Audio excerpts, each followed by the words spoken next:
Vous avez vu ce qui se passe à Dijon? C'est vraiment, je voulais vous en parler parce que c'est vraiment, je veux dire, une réflexion et une espèce d'analyse à avoir parce que on a le monde qu'on mérite, je pense. Et si ces événements arrivent, c'est parce que nous sommes dans une espèce de système qui fait que je veux dire, une espèce de violence pareille ne peut que se produire, quoi. On n'a que ce qu'on mérite et le monde dans lequel on vit, on le veut par nos choix, par le système tout simplement. On vit dans l'artificiel, dans une espèce je veux dire, de transformation de la nature. On fait que des choses qui ne sont pas naturelles. On s'habille pour, je veux dire, alors que on met des vêtements en excès, on mange en excès, on suit, je veux dire, on utilise l'information, les médias, et toutes les technologies de l'information avec excès. Donc on est complètement dans l'excès. On n'a plus une espèce de simplicité pour vivre avec la nature et la respirer, l'aimer, la ressentir. Tout simplement, d'une façon très simple, quoi. On vit qu'avec les choses, disons, artificielles, voilà, du virtuel. On critique l'argent alors que tout le monde court après. Je veux dire, on dit toujours l'argent c'est mal, c'est pas bien, mais les gens travaillent de nombreuses heures quand c'est pas, bon, en général c'est 7, 8 heures, mais quand c'est pas 10 ou 12 heures, donc je veux dire, on parle de choses, on critique Facebook alors que tout le monde, des milliards d'êtres humains sont connectés. On parle je veux dire, de tout ce qui est Internet alors que ça fait tourner je veux dire, tout fonctionne avec ça. Tout est connecté, tout le monde est dedans. Donc je crois que euh, nous, on a perdu le sens du naturel, de la simplicité. On critique les choses. Voilà, par exemple, tout le monde court pour, quand un magasin de meubles ouvre, pour se procurer les plus beaux meubles. Et après ça, ils vont critiquer la déforestation alors que c'est directement lié. C'est vraiment incroyable. Certains veulent protéger ceci, veulent protéger cela, alors que l'industrie et je veux dire que le business mondial fait tout à l'envers.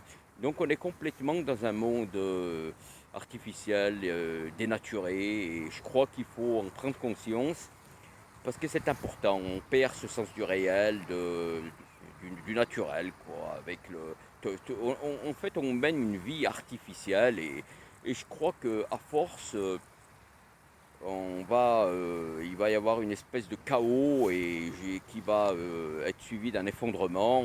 Quand je vois par exemple l'immobilier en France, plus de 50% des ménages ont un crédit immobilier, donc, et en plus qui ne respectent même pas les 33% d'endettement pour certains.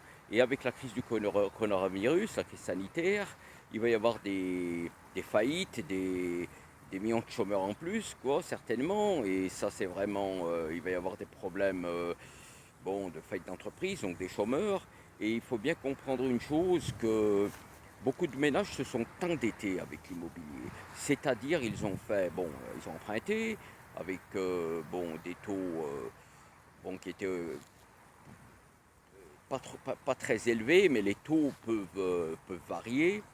Et je crois que l'endettement des ménages ayant acquis un soi-disant actif, c'est-à-dire quelque chose, c'est une valeur, ça. Pour beaucoup, l'immobilier, c'est une valeur refuge. La pierre, ça peut que gagner.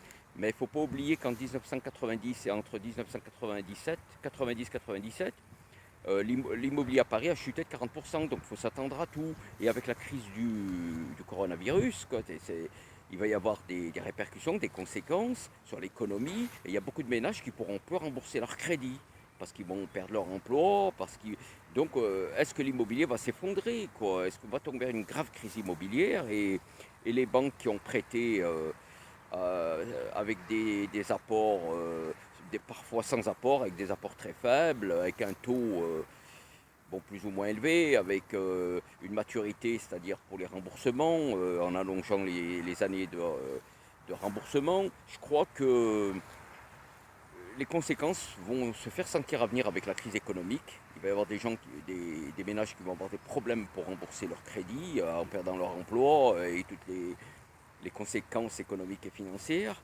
Et là, ça sent vraiment la France. C'est un pays particulièrement endetté. Le taux d'endettement des ménages, on parle de l'endettement public, on parle de la dette de l'État, mais l'endettement des ménages, c'est encore pire, quoi. La France a le taux le plus élevé d'endettement des ménages.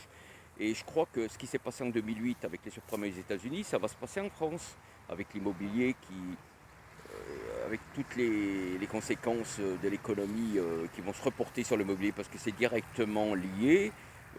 Il y a vraiment une espèce d'avenir assez sombre et chaotique qui attend la France, quoi, et notre pays, je veux dire, d'un point de vue avec les problèmes économiques qu'il va y avoir. Tous les gens qui sont endettés sur l'immobilier vont vraiment, à mon avis, voilà, ils vont prendre une douche froide et ils vont vraiment avoir des lendemains, voilà, très très très difficiles. Voilà, donc moi je le ressens comme ça parce que tout est lié.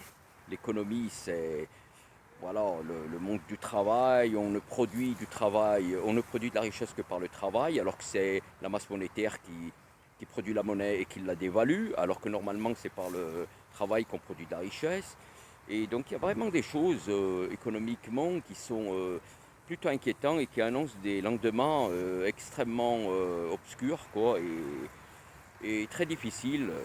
C'est, c'est un ressenti et je vois pas comment on peut voir autrement, quoi, en analysant, en réfléchissant. Voilà, c'était mon message. Vous avez certainement votre avis.